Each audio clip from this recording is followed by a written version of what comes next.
Tim here from Your Six Tech. Today in this video I'm going to show you how to disable USB debugging. So what you want to do is go to the top right and scroll on down and go to settings. So let's go to settings and we want to turn off the developer options. So these are probably turned on, so go all the way down to the bottom here, go to about phone and look for build number. And just tap build number 5 times. So it could be under this screen for you. Mine is under software information on my Samsung phone.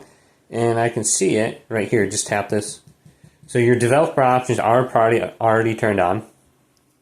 So you'll find them under here or system now. And we can scroll on down. And we can just try turning them off at the top here. Otherwise, just search for USB debugging.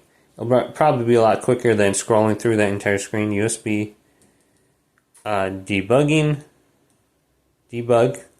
And then we should be able to turn it off under the screen. So scrolling down, you can see all the options for developer options, and here are the options below. So let's go to USB debugging, and let's just scroll right to it.